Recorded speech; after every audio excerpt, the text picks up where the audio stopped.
themselves to just become a more intelligent person. Right, exactly. I guess that's just a really simplistic way of putting it, but that's just about it. Man. Especially now, the internet is 99.9% to blame.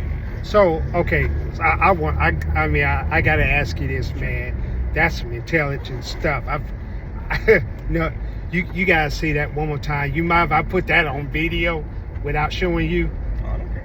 Okay, so you gotta tell me one more time, man. Like, what caused the year and what caused the IQ drop? I believe it was in 2018. Why it was in the 2010s, I know that. So really not even at the advent of the internet. It was more of the advent and widespread distribution of social media. Okay.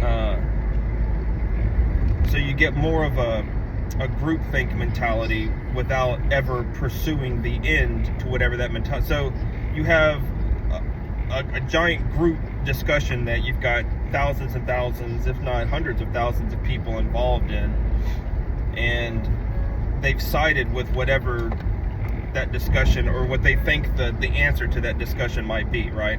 Right. Without knowing for sure if that's the actual correct end to that discussion. So now you've just supposedly, quote, educated a couple 100,000 people, but those people aren't really concerned with whether what they're discussing is true or false. They're concerned with the approval of the group. Yeah, you think that our government has a lot to do with that, or maybe perhaps a school? Of course, and this isn't anything new. Right. It's newer, and how it's distributed is newer because of social media, because of the internet, because of the instant dissemination of just information. People can just Google it, right?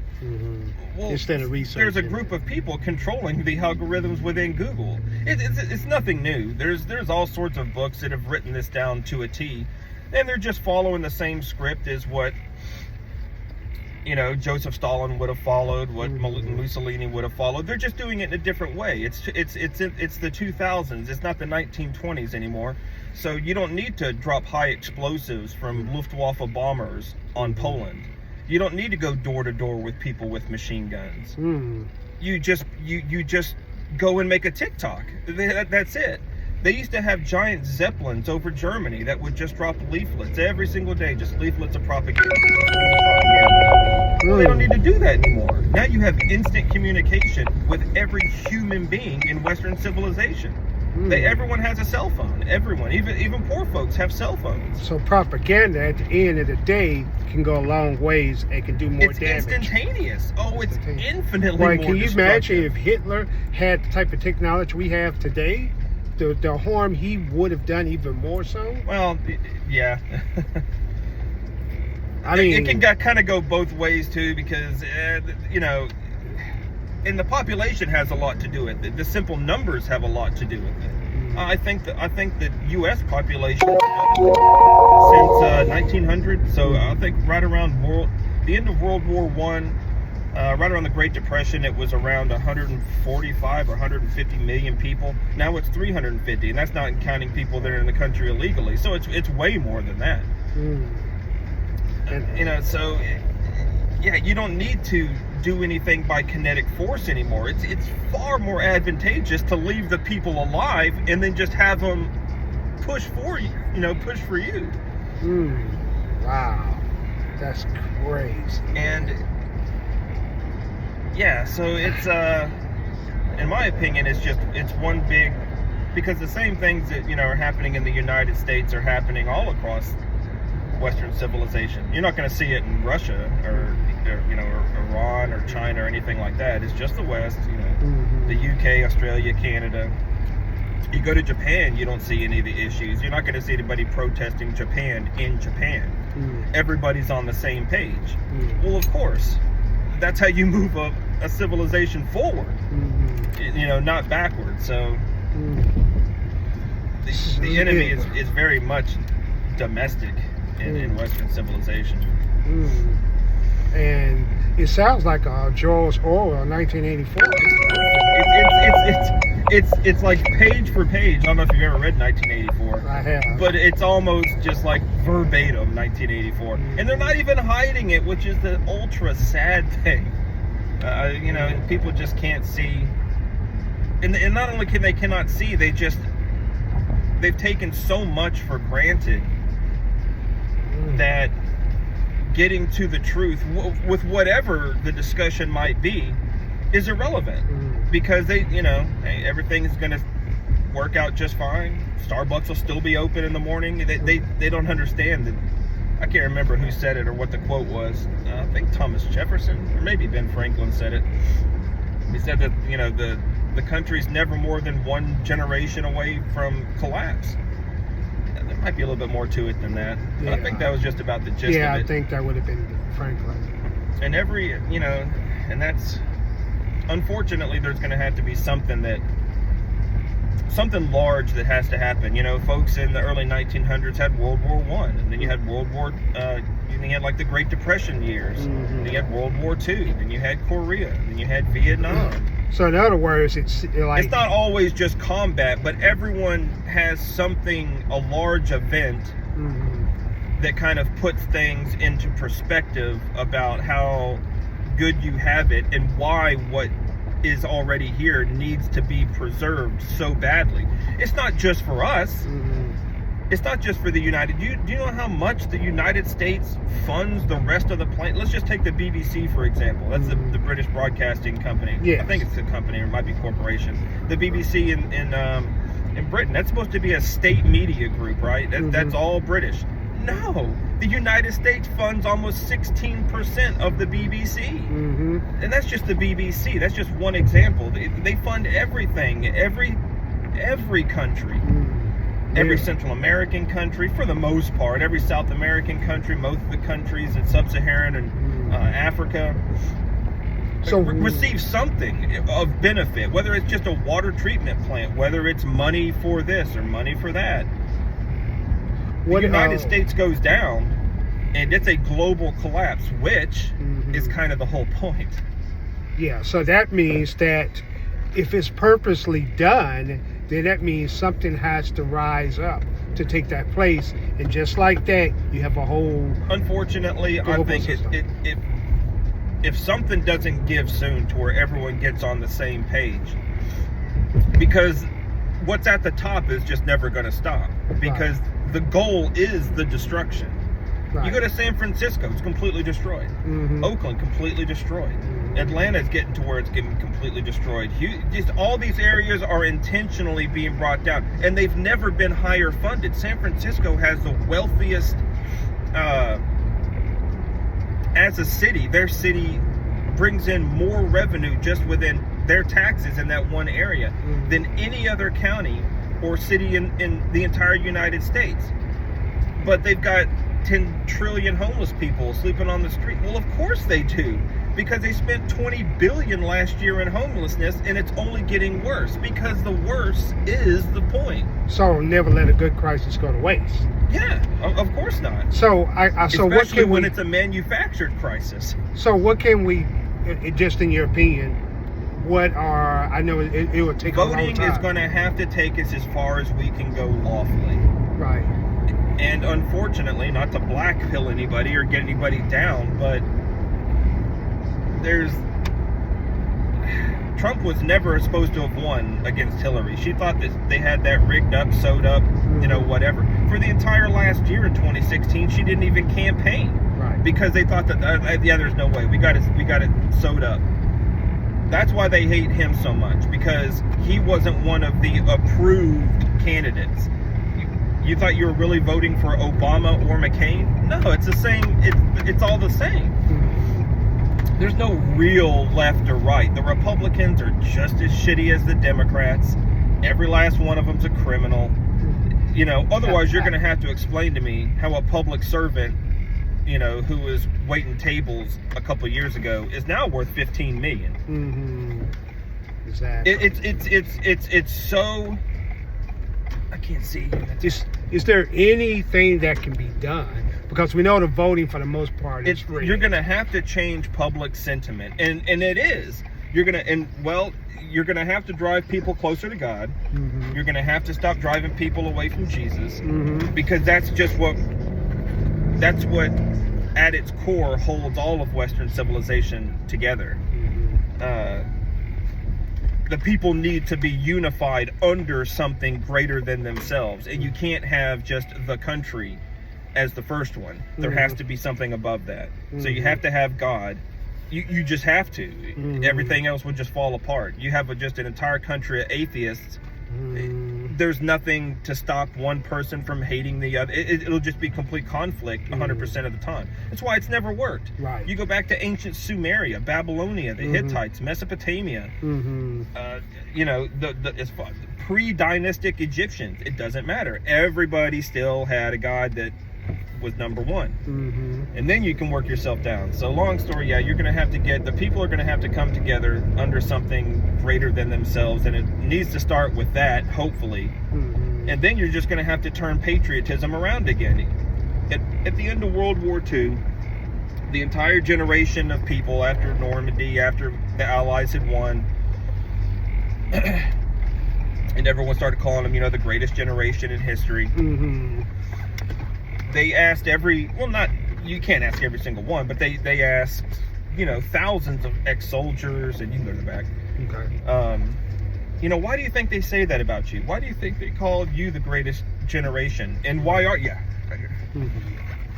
And why are you the greatest generation? It's like every single one of us is who we are, or I don't. Wow, that was horrible English, but. We are who we are because of how we were educated in school. Right? You go back to the 1930s, and everyone said the Pledge of Allegiance. Everyone was on board with America is the shit. America is the best. So we agree that when you try to remove God out of the country, that's when things go to hell. Yeah, and that's why you see such an attack on Christianity in this country. Not just in this country, but again, it's in Western civilization. Yeah, because Europe was at one time one of the greatest Christian nations, but then over time it became something that's entirely different. And one of the biggest reasons is because of the whole Marxist. Yeah, it's just culture. Yeah, so that's basically what you have here in America. They'll start calling it communism pretty soon. Right now, they're still calling it democratic socialism. That's all bullshit. But that's all it is. At the end of the day, it's just a softer way of they don't want to call it communist, but it's the soft. It's all about optics, which again just goes back to the propaganda. Nothing's ever the truth. Everything's always an inversion of itself. But yeah, so it's right now they're trying to do a bit, and we have a real unique situation in America because we're so ethnically diverse. So they can just go bonkers with the cultural Marxism, and you see that they want to pick. It's always going to be black against white. That's what they want, right? It's going to be man against woman. That's why you've seen this, toxic masculinity, the patriarchy, all a prison that stuff. term at that. Yeah, so it's always an us versus them. Well, that's just blatant cultural Marxism. I'll tell you this, and then I'll let you go because I know you got to do. I remember, and I tell people all the time, they don't believe me, when a racism actually calmed down shortly after 9/11. And I remember it picked back up after Obama got in office. Yeah, and that was his job. And not in the first term, but in the second term. Yeah, because first time he spent apologizing. In the first term, he was like, no, if I don't get elected, it's not because of racism. It's just because I didn't do enough to earn the people's vote. I see it take a sky rise, man. And I remember it was going down. Yeah, well, that's the job of it. So that's a very, very powerful way to silence people, especially white people. So you can just shut up, you just don't know how privileged you are. I'm like, dude, I live in that shack over there. It doesn't matter. It's a way to separate people because they need the us versus them. How can you campaign? If you're a politician, how are you going to go campaign when everything's great? There needs to be a problem. Right? There's so much racism. I'm gonna fix it. And you better vote for me, otherwise you're this, you're that, you're. So we do the whole. There has to be a problem. You take abortion for example. they could have tried to codify, and it was always going to end up failing because there's nothing in the Constitution that guarantees your right to an abortion. But they could have tried to codify that 30 years ago. They don't want it to be fixed. They need to. They need the problem to exist, and then they need to draw sides on either side of the problem. And then when the problem, so come election time, all right, everybody, focus on this problem. Now we're on this side of the problem. They're on that side of the problem. So you need to. So they needed to abortion to be something that could be taken away. The threat of taking it away. And then they need to be like, well, we're the people that want to give it to you. They're the people that want to take it away. How are you going to vote? It's just about controlling people. No one is cool with abortion all the way up to 9 months. The baby's being born, nope, we can still kill it. Nobody's cool with that. Almost everybody, and even most Republicans, a vast majority of Republicans, are cool up to like 14 weeks. Because they understand the society that we've built. They understand that, there's certain steps that have to be taken in life, or life kind of ends up this way. Right. So you're at Harvard or something and get pregnant. Well, shit, it was a party one night. Yeah, it's still a human being though, but people kind of give some leeway if it's like up to like a few weeks or something. They're not cool. Even like the most hardcore Democrats or liberals, they're not really cool with, killing a baby that's already fully formed and is about to be born. So you can get people kind of on the same page. But that's the whole point. They don't want us on the same page. Right. Their worst fear is you and me being best friends. Right, exactly. Their absolute worst fear. It makes them sick to their stomach. Right. You think they care about black? No, they wake up praying that a bunch of black folks got slaughtered by some white. That's their whole thing. Yep. They need it. Absolutely. Or there's nothing that just. What's the last big thing that they've gone out and said, hey, this is what we're doing for America. We're gonna build a new Hoover Dam. We're gonna do this for all America. It's not about that. It's about the conflict now. Well, you only do that. There's a reason why the phrase divide and conquer is a phrase, is a colloquialism. Well, yeah, none of this is new. And that's why they need to control everything on the internet. That's why they need to control what people say. Because if you go back and read 1984, not even 1984, have you heard of a book called The Gulag Archipelago? Yes, absolutely. Okay. It's very, very long. Yeah, it talks about the Gulags and their doctrine, what they did. It chronicles everything. Yes. It's a non-fiction book, won the Nobel Prize in Literature. It's probably the most important book. But it was very relative, man. Because it's all true. So all the names are correct. It chronicles everything, and it goes back to, I think, 1910 to like 1959. Shows how Stalinism came about. Shows exactly the torture, the gulags, the manipulation, how people are manipulated against one another. Because it's about they didn't import people in to kill their own. Their own killed their own. And it just chronicles everything. And I swear, you can just go page 3. Oh yeah, that happened. That happened a week ago. Okay, well, on page 15. Yeah, basically everything. I remember that politician said that we need to do that. It's nothing new at all, and it will never be new. I mean, 80 million died under communism during the Maoist revolution in China. Probably about that much died under Stalin, if you count the Holodomor and all the different famines. Then you had, the Holocaust. You kind of have to wrap all this stuff up differently. The Holocaust and World War II were kind of separate incidents.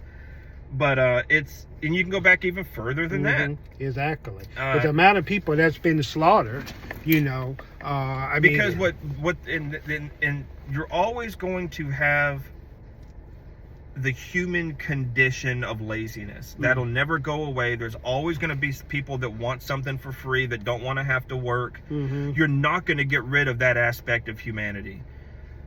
And that's what makes communism so appealing to people that already have a lot. Communism never came out of poverty. Communism, you have to go through capitalism before you get to communism, right? So that's what we have now in this country and in Western civilization. They have no idea how good they've had it.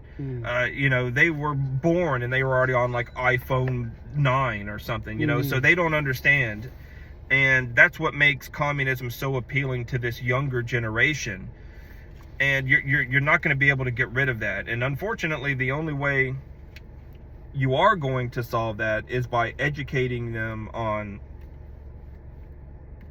the trap that they're falling into. Because what they don't understand is that communism has never been a legitimate form of governance, right? So communism was never, at its root and at its most simplistic, it was never meant to be a way to actually successfully govern a country. No. It's a weapon. Right.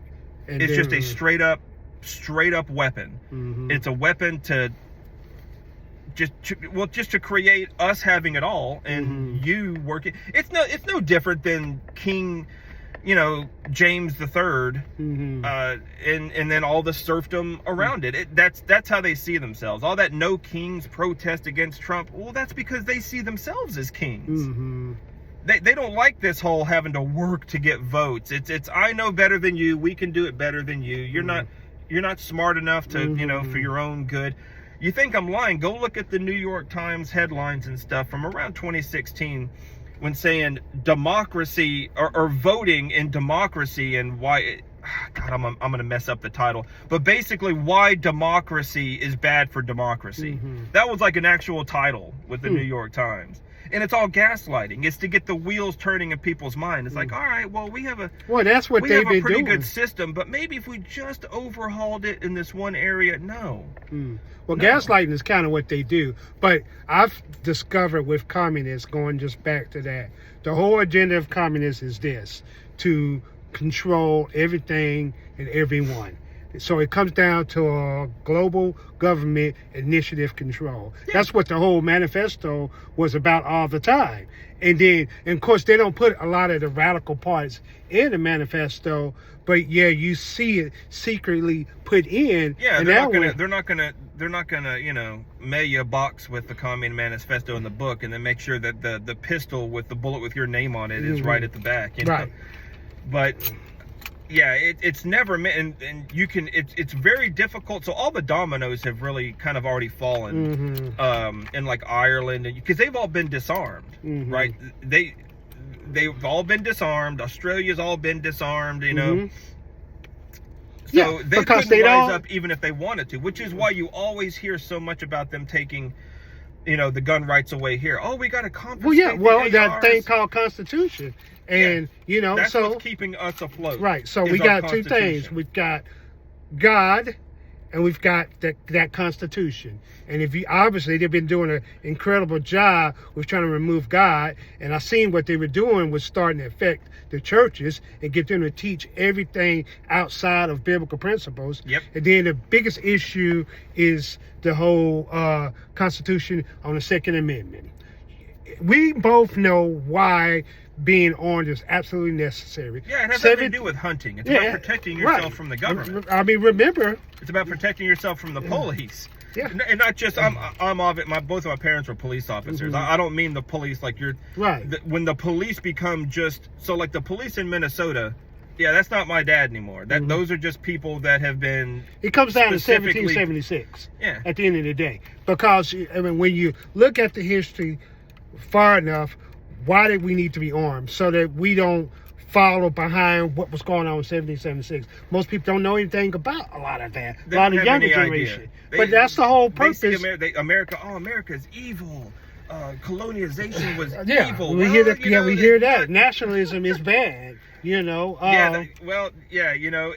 according to them, before the United States of America, right? Before our way of doing things, every single country that had ever existed to that point was either a monarchy or a dictatorship. Yes, absolutely. Every last one. We were the first. We were the ones that said, all right, cool. So here's the way everyone's been doing things. And that's why it's called the American way. That's why you're not allowed to say that anymore. You're not, because they don't want us being on our own and doing things our way.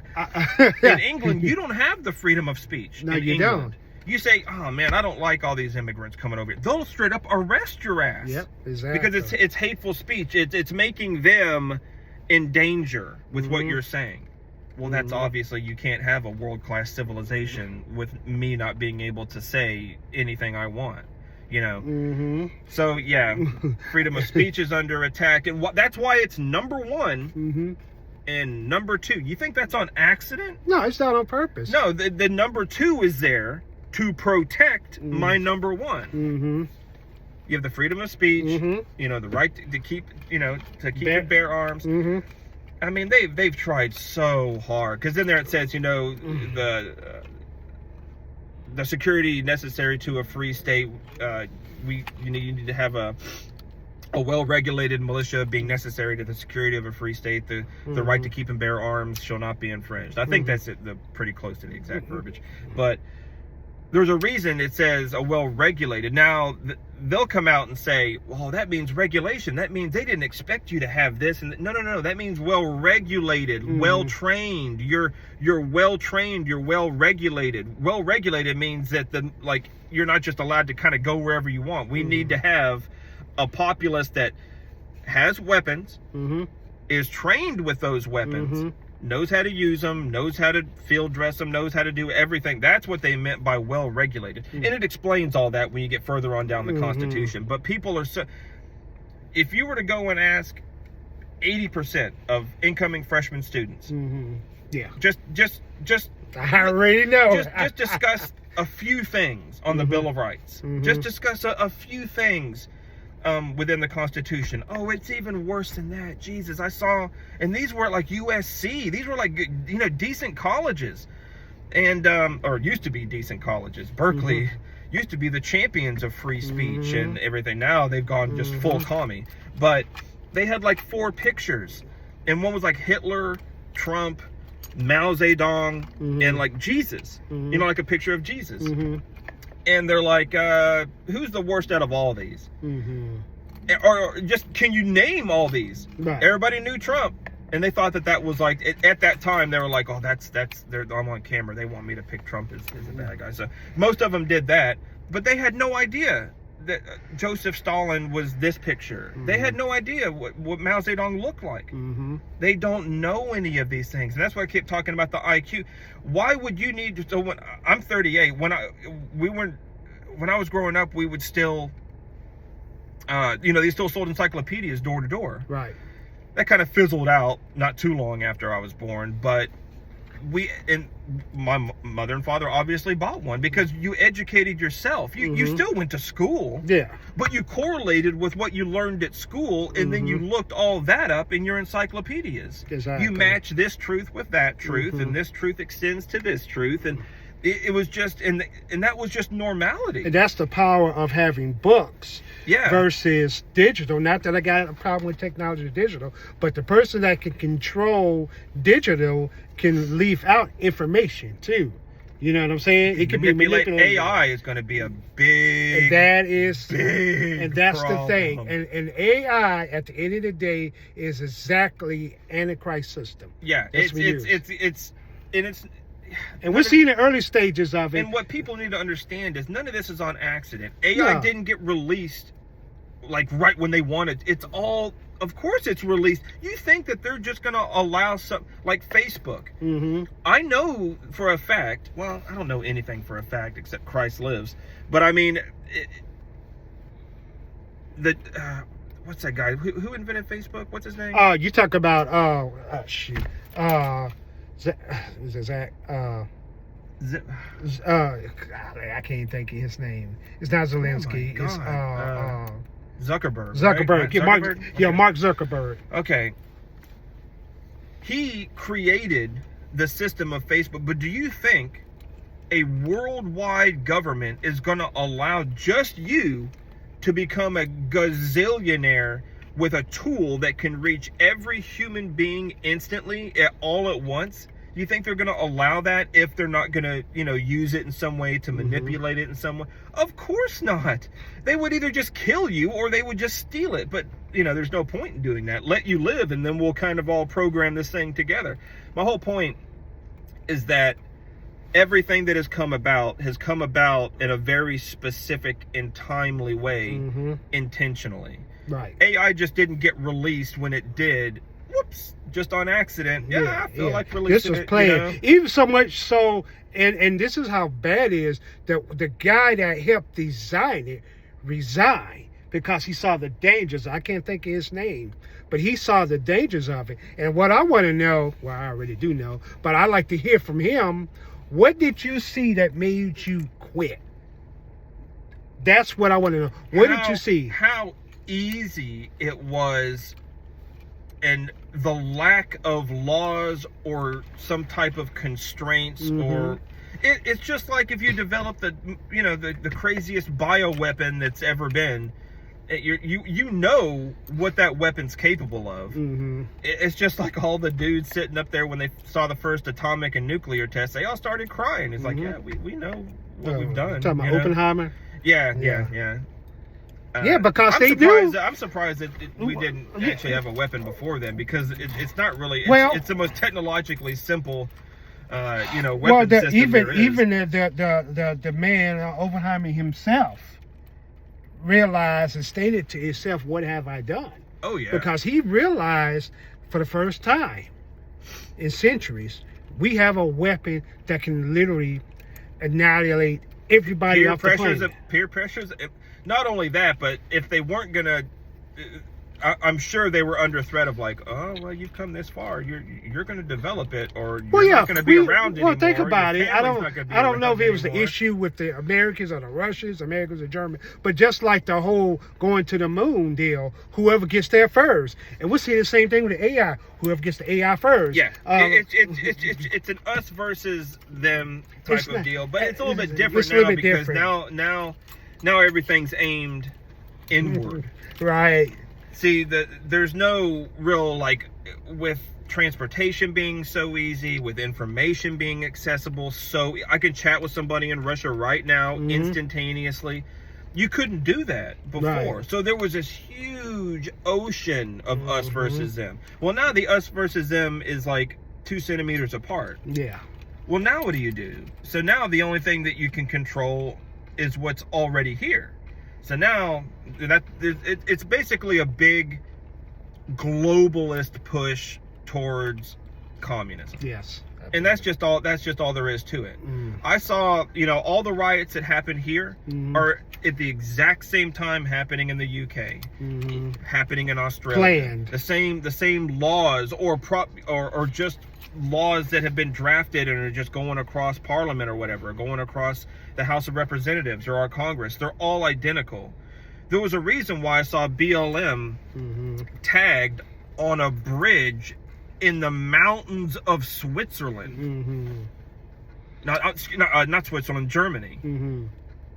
There's not a black person around for like 500 miles in any direction. But it's all the same thing. So whatever is happening here, conflict-wise, it's also happening there.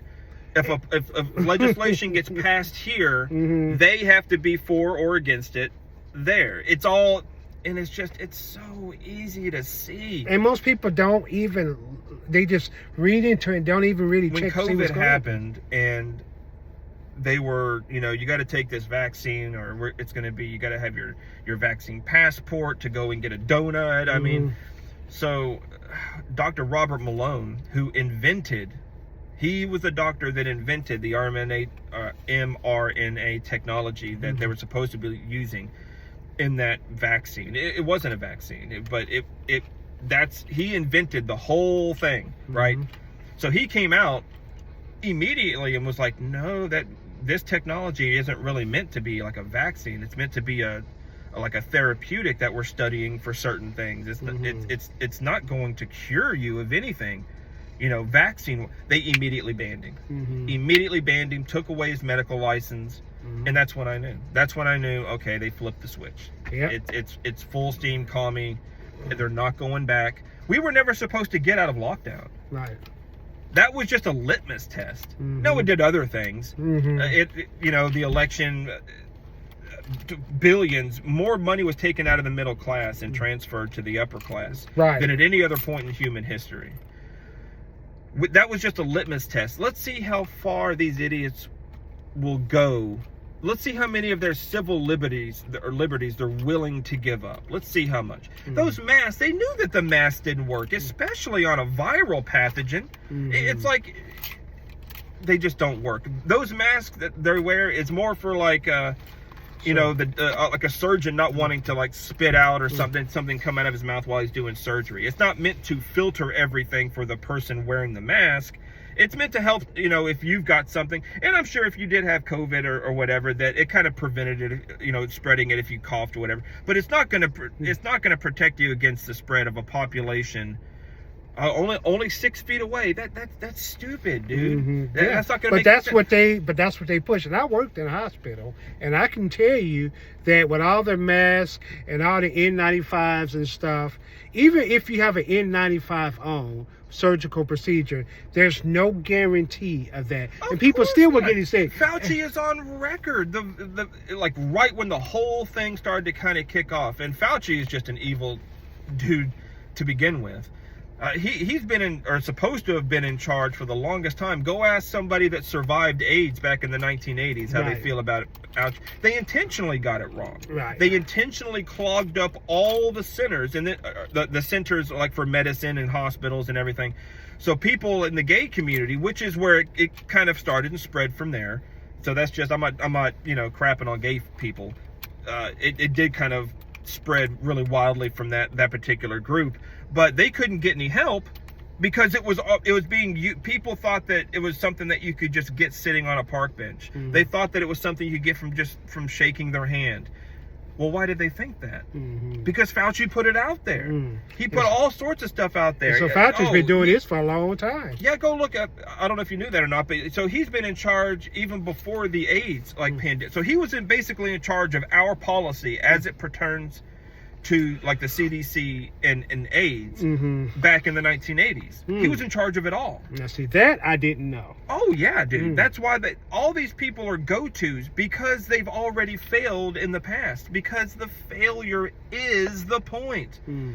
Oh yeah, so he was in charge. So he was telling everybody it wasn't a sexually transmitted disease. This is like a decade-long thing that he did that I'm just paraphrasing, but pushed all sorts of horrible information out there. So everyone, if they're like, oh my God, I shook a gay guy's hand, do I have AIDS now? So they were packing up. He killed untold amounts of gay, because they couldn't get any help.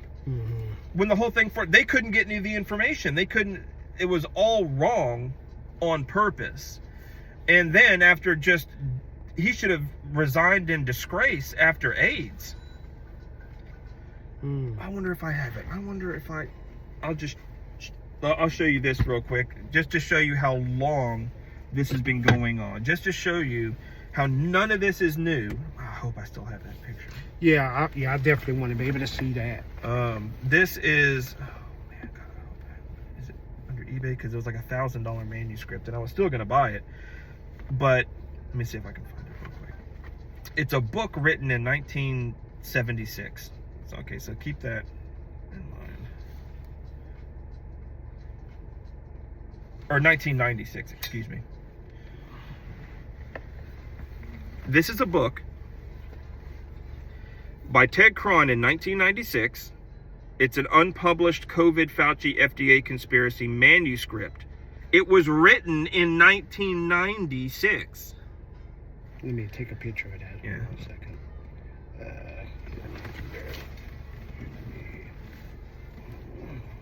My phone's all messed up. No, it's all good. Just as long as I can get it clear. Okay, let me turn it back to the original page that you had it on. Yeah, that one. There we go. Yeah. FDA COVID conspiracy. I would like to acknowledge the assistance of listening to the National Institute of Health, blah, blah, blah, blah. Anthony S. Fauci, Medical Director of National Institute of Allergy and Infectious Diseases at NIAID, blah, blah, blah, blah. This is basically where he's giving his characters. No character in vaccine is supposed to represent a living person. Of course it's meant to represent a living person, but they're talking, see, there it is with AIDS.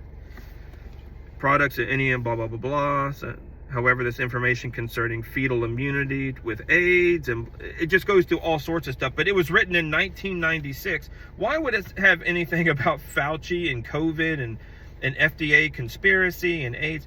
Back in 96, it's an unpublished manuscript. It was written 30 years ago. Wow.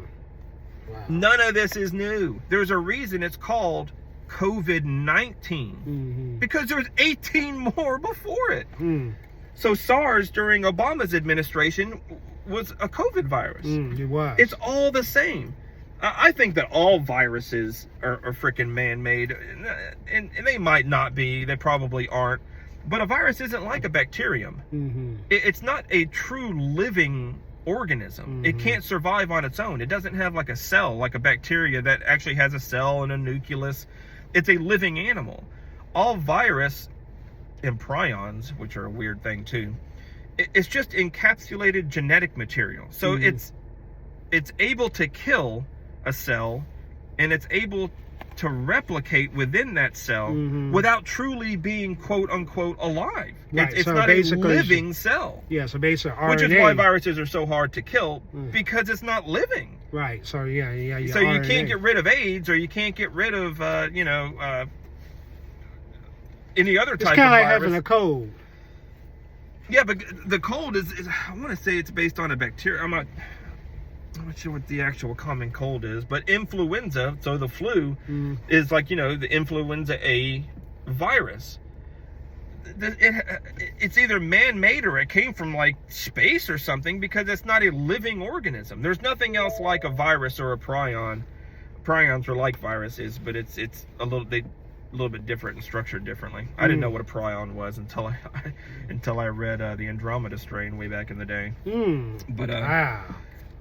Yeah, none of this, and that's what makes me so upset, is none of this is new. And everything that all these students are going out and protesting for, or it doesn't matter what it is this week, it'll be something different in a month. Right now it's illegal immigrants and ICE. Well, before that, remember, what was it? It was Ukraine. Before that, it was Palestine. Before that, it was, BLM. Before that, it was transgender. Before that, it's just so obvious. But it's scary, because you can see how easily manipulated these people are. And the absolute worst part about it is, even though they're manipulated and they're hyped up to go and riot or to say this or to say that, they don't genuinely care. They don't, and that's bad when you have a populace that'll go out and make someone their enemy almost immediately because CNN said so, and they just fundamentally just don't really care. Yeah, they don't. Look how easy it was for me to be your enemy. Right. Just like that. And yeah, that's how you get the killing fields in Cambodia. That is how you get the Holocaust. That is how you get the Stalinism and the Holodomor and the Bolshevik Revolution and that's how easy it is. Once you get a large populace moving in a certain direction, well, everyone's just going to have to follow, because they don't want to be the one person going in the other direction. Absolutely.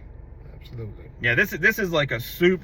We've had more happen politically, socioeconomically, culturally. But remember that a lot of this stuff is getting funded too. Like, it's all funded.